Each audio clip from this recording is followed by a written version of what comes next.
Então essa é a forma que a gente tem, ou a grande fórmula que a gente tem para fazer nos espetáculos, de estar muito por dentro da criação. Gostamos muito de criar.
Meu nome é Guilherme Peixoto, sou fundador da Companhia Mútua em 3 de março de 1993.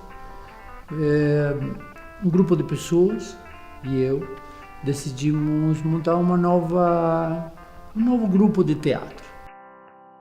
Nesse grupo tinha um rapaz que escrevia e que queria se comunicar, e o teatro favorecia, porque também ele era músico, tinha uma psicóloga, tinha professores, tinha um rapaz que sonhava em fazer teatro. Ele nunca fazia parte, nunca fez artes, mas ele gostaria, ele sempre gostou. E, por incrível que pareça, dentro da numerologia, Lauro Góes, o grupo teatral Lauro Góes, era longa vida. O número de si que era longa vida. Então vamos botar esse nome aí.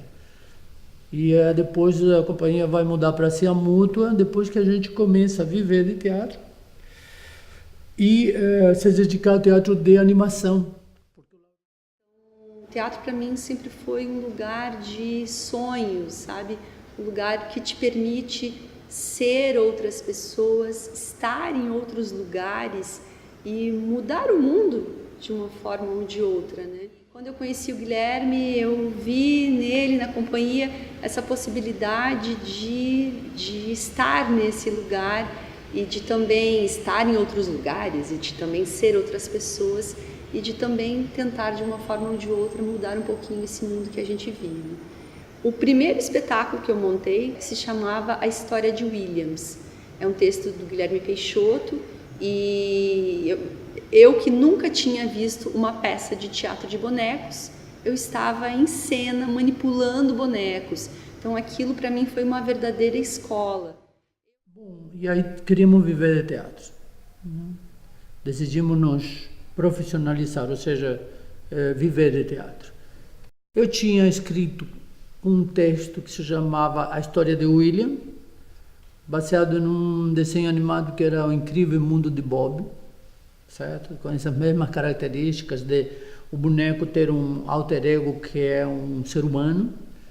E o texto, eu não sou autor, não sou dramaturgo assim, eu escrevi e fui escrevendo. Acabaram tendo 29 personagens, né? Foi muito bom, porque era um incentivo à leitura, né? Incentivava a leitura em todos os sentidos. A gente também começou a ir a festivais, e nesses festivais eu fui conhecendo pessoas incríveis, assim, como Paulo Nazareno, como Nelson Haas, como Beth Bado, como o Grupo Sobrevento de São Paulo, que estavam no festival, que mostravam os seus bonecos, que mostravam os seus espetáculos e que ofereciam cursos e oficinas.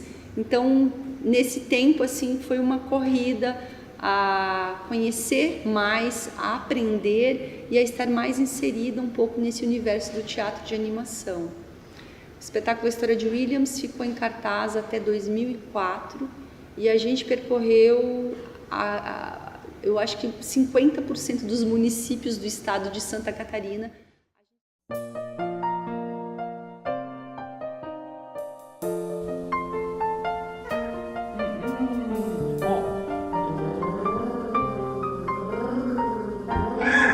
dia estava caminhando por uma cidade e a gente encontrou um livro que se chamava Clown, de um autor inglês chamado Quentin Blake.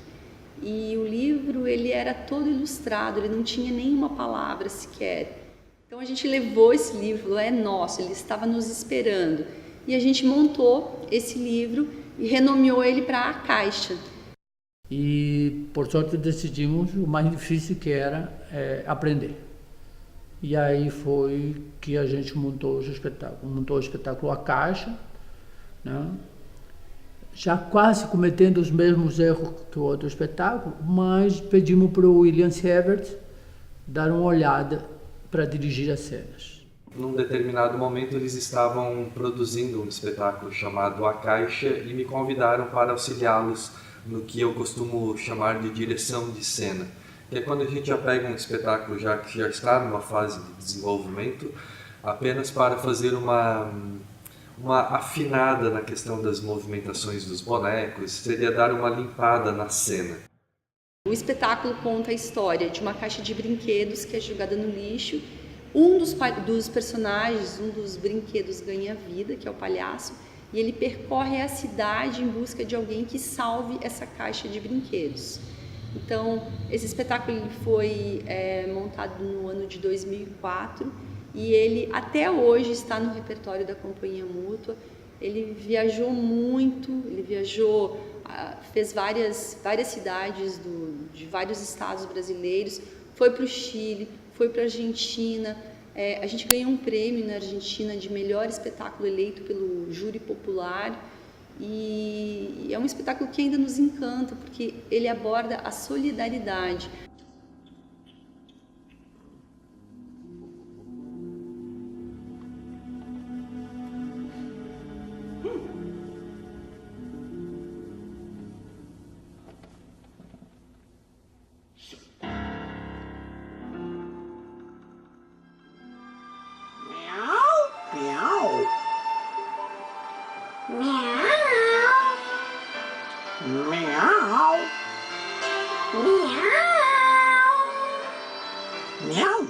Outra linguagem que a companhia explorou foi a linguagem do teatro lambe-lambe, que a gente começou em 2004, foi a primeira caixa, que eu lembro muito que a gente foi num festival, num dos primeiros festivais de teatro de bonecos, o segundo festival de teatro de bonecos de Rio do Sul, era um festival catarinense, e nós conhecemos uma caixa do Antônio Leopolsky, e aquilo me deixou assim uma coisa tão simples, tão encantadora e feita só para mim. Eu falei, eu quero fazer uma caixa, Então Guilherme e eu voltamos, na época a companhia também, acho que estavam mais eu e ele na companhia, e a gente decidiu montar uma caixa, só que com o diferencial que a caixa era para 2 pessoas ao invés de uma. Então era uma caixa um pouco maior, com a utilização da luz negra.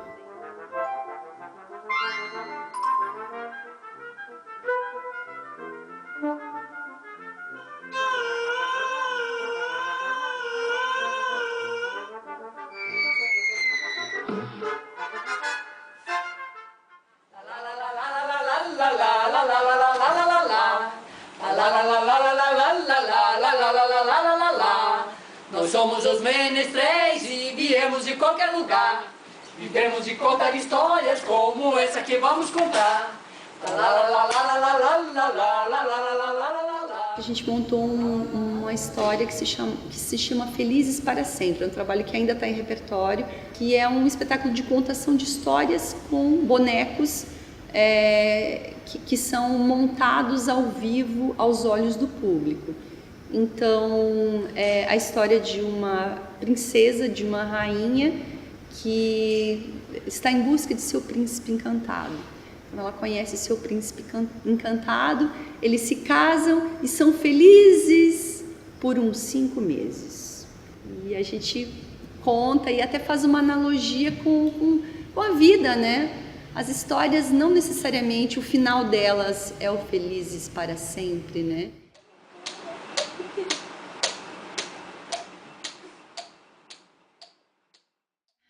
Na minha relação com a companhia mútua foi muito casual. Meu ingresso na companhia, minha entrada foi realmente muito casual. Eu nunca tinha trabalhado com teatro de bonecos até então. E minha formação é como atriz, e eu sempre trabalhei em trabalhos actorais, né? E em 2011, casualmente, fiz uma oficina de teatro lambe-lambe. Então eu fui fazer oficina para saber de que se tratava essa técnica. E aí eu me encantei com a técnica de teatro lambe-lambe, eu fiz minha caixa. E no final da oficina, os alunos tinham que apresentar as suas caixas. E o Guilherme e a Mônica assistiram a minha caixa e acho que eles gostaram de alguma coisa dessa caixa, porque ainda era o resultado de uma oficina, então tinha coisas inacabadas ainda. Mas eles gostaram e eles, meses depois, eles me convidaram para participar de um festival em Mariana, em Minas Gerais, Festival de Bonecos. Eles iam com as duas caixas deles e eles me convidaram para somar a minha caixa. Mas a gente ficou muito tocado de explorar essa linguagem, tanto que em 2007 a gente resolveu montar outras caixas. Aí com uma tentativa de melhorar aquilo que você já tinha pesquisado, porque a gente tinha muita vontade de ir ao Festival Mundial de Teatro de Bonecos em Charleville, que acontece na França. Esse lambe-lambe também nos levou para muitos lugares, Inclusive nos levou para o maior festival de teatro do mundo, que é o Festival de Charleville, na França. Todo bonequeiro sonha, aquela é a meca dos bonequeiros. E nós estávamos lá com nossas caixas lambe-lambe.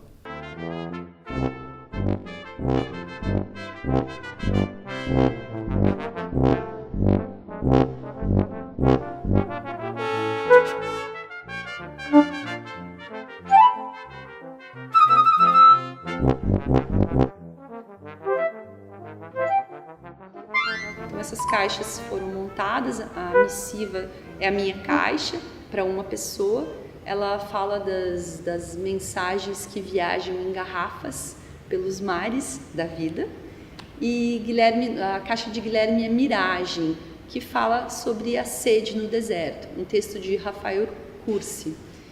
E esse repertório a gente mantém até hoje, a gente apresenta até hoje as 3 caixas, sempre é muito bacana. A gente fez o palco giratório, circulamos 15 estados brasileiros com essas caixas.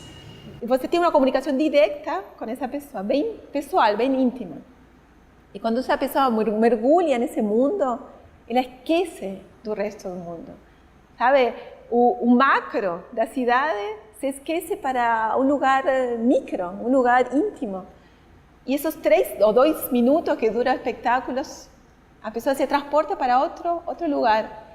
E eu tenho certeza, porque eu já assisti teatros de lambe-lambe, que quando você assiste, você também esquece da pessoa que está lá atrás. E isso é encantador.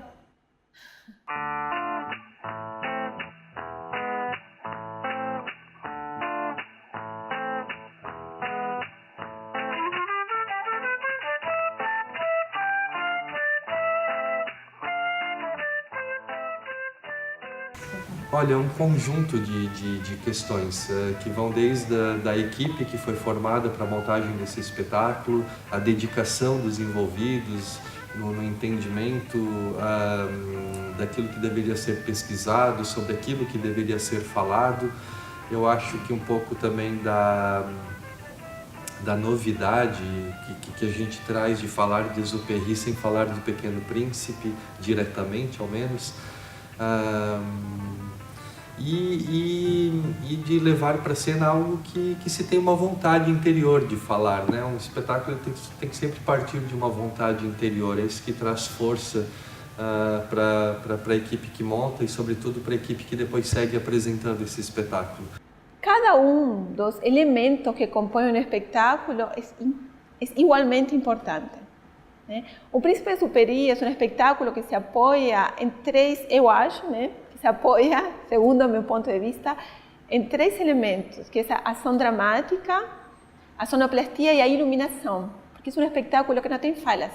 Eu acho que é um espetáculo assim que mudou a nossa carreira, assim, foi um diferencial de águas no trabalho da Companhia Mútua. Por quê?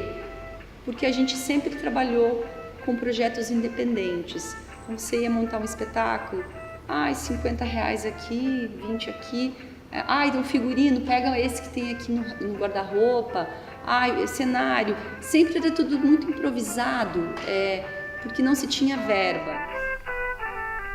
O que fazer? Teríamos que fazer uma coisa assim, sei lá, diferente.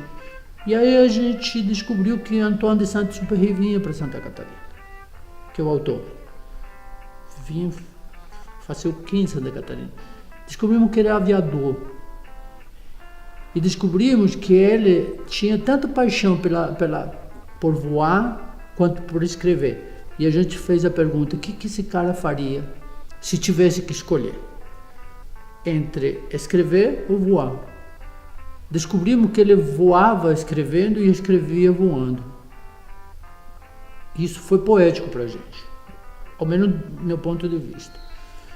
E aí aprovamos um projeto. Depois da terceira, quarta tentativa, sei lá, aprova o projeto a nível nacional, nível estadual e nível municipal. Então ganhamos 3 prêmios para montar o espetáculo.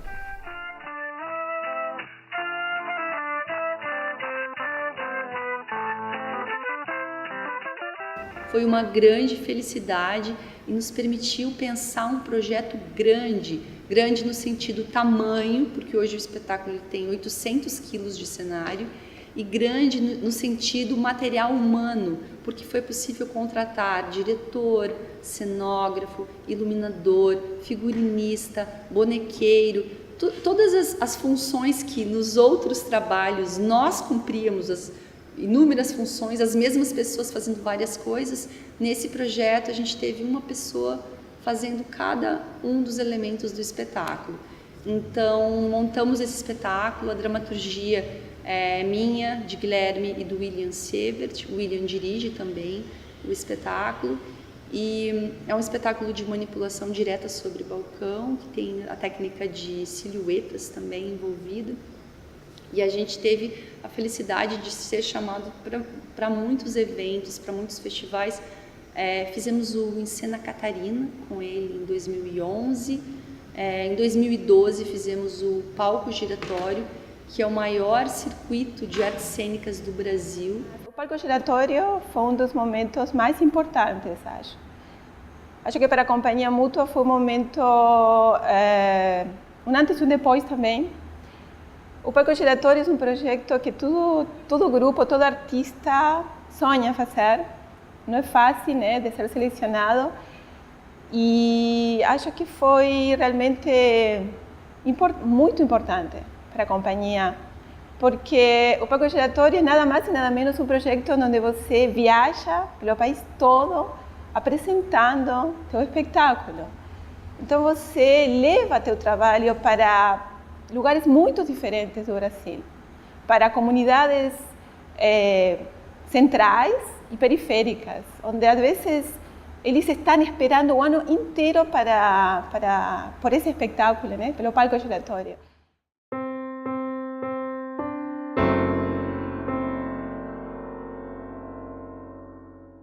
Mônica e eu tivemos uma experiência montando um espetáculo que se chamou, porque já não está mais em repertório, Exílios. Esse sim foi um espetáculo que depois a Mútua adotou, né, colocou dentro do seu repertório, mas que num momento nasceu como uma vontade nossa, de Mônica e minha, de trabalhar um espetáculo de atrizes que falasse do universo feminino. Foi um momento bem particular das nossas vidas, que queríamos falar de que nos acontecia a nós como mulheres, desde uma óptica assim, particular. E para isso nós chamamos a Sandra Knoll, que é uma atriz de uma companhia daqui de Itajaí, a Companhia Experimentos. Nós tínhamos assistido um espetáculo dela, um solo, que ela trabalha como, que ela fala também desse universo feminino, e pensamos que ela seria a pessoa indicada, por mais que ela nunca tinha feito direção teatral, mas a gente quis viver essa experiência e a gente montou Exílios.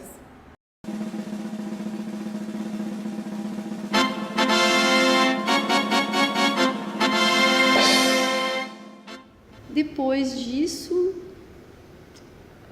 a gente fez um espetáculo que a companhia montou, produziu, ele Gran Circo Teatro de Luvas, que é um trabalho que ainda está em cartaz, que eu não estou em cena, mas que eu tive o grande prazer de fazer toda a parte dos bonecos, a construção dos bonecos, desde desenho deles, a escultura deles, a construção, costura de figurinos, concepção de figurinos e também acabamentos de alguns cenários, a parte estética e os figurinos. E é um trabalho que também viaja bastante, ele faz uma alusão aos tradicionais circos, teatros, né? Que se apresentavam, ainda tem alguns por aí, como o Circo Biriba. Como todo número de mágica, não pode faltar a dança da mágica. Muito bem. Muito bem. Essa coreografia foi apresentada. Surge a necessidade de apresentar algo para Natal, né? E decidimos montar um espetáculo de Natal sem dinheiro nenhum. Vamos fazer Teatro de Luva. Convidamos o Marcelo de Souza. E, Marcelo, seguinte, nós não temos dinheiro. Nós queremos montar um espetáculo. Você topa? Ele topa. Nós vamos te pagar. Quanto? Aí ele enrolou para dizer quanto. Aí nós pressionamos, porque nós queríamos saber como iríamos pagar ele. E montamos. E agora, José?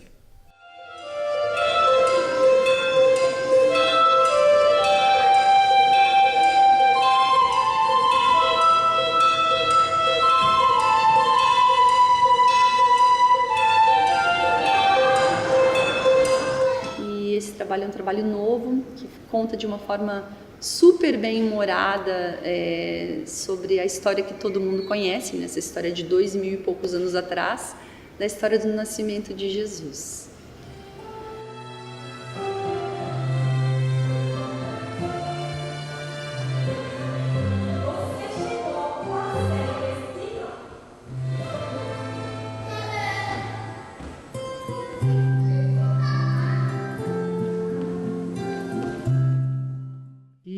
A gente trabalha Laura Correia, Mônica Longo e eu. Por fim, conseguimos os três trabalhar fazendo a técnica, interpretando e manipulando bonecos, que é um malabarismo bem louco e muito bom. Ter paixão por aquilo que se faz e entender que paixão não é tudo, né? É preciso ter conhecimento também, esse conhecimento se adquire de várias formas. É preciso ter a prática, né, de exercitar isso também todos os dias, se possível. É preciso ter muito respeito pelo público, né? Acho que isso é fundamental, entender que o teatro ele só existe com o público. Eu sempre digo que a Companhia Mútua, sempre penso para mim, ela foi um presente, né? Foi um presente bem importante na minha vida, porque a Companhia Mútua me deu a oportunidade de viver do teatro, que isso é uma coisa que todo mundo que trabalha com arte sonha, né? Viver da sua arte, que é muito difícil, né? Todo mundo sabe que é muito difícil isso. E viver do teatro, e além disso, ele me apresentou o teatro de bonecos, o teatro de animação, que era uma coisa que eu nunca tivesse pensado que poderia fazer, sabe? Os bonecos me ensinaram muitas coisas de mim, porque eles me ensinaram as minhas limitações, mas também eles me ensinaram como eu podia superar essas limitações. Eles me ensinaram que eu podia fazer coisas que eu não pensava que eu podia fazer.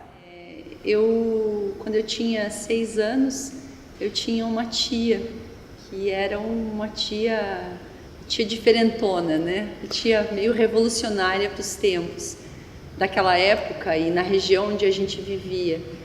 Essa tia, ela dirigia quando nenhuma das mulheres da família dirigia. Ela fazia faculdade quando nenhuma das mulheres da família fazia. Algumas vezes eu vi ela vestida de palhaça, porque ela fazia estágios nas escolas onde ela ia dar aula por conta do curso dela, e ela ia de palhaço. Eu achava aquilo incrível. Eu olhava para ela e eu achava ela incrível. Ela andava com pilhas de livros para lá e para cá, e era lindo isso. E eu acho que ela me inspirou assim muito. Eu queria falar de 2 momentos. Eu pensei que ia falar de um momento especial da companhia. Eu vou falar dos 2 momentos mais importantes da companhia. Esse aqui é o primeiro. É a fundação da companhia. Isso aí, sem isso não estaríamos. E hoje o momento mais... Hoje, nesse momento que tu está olhando, é o momento mais especial. Porque hoje, temos que viver hoje. O passado, ok, foi ótimo, maravilhoso, altas lembranças, brigas, perrengues, dificuldades, incertezas, sempre com incerteza. Eita, coisa louca. Mas a única certeza é essa hoje, agora. Que você está aqui, que vocês estão captando essas imagens, que alguém está assistindo. Então, o momento mais importante é hoje.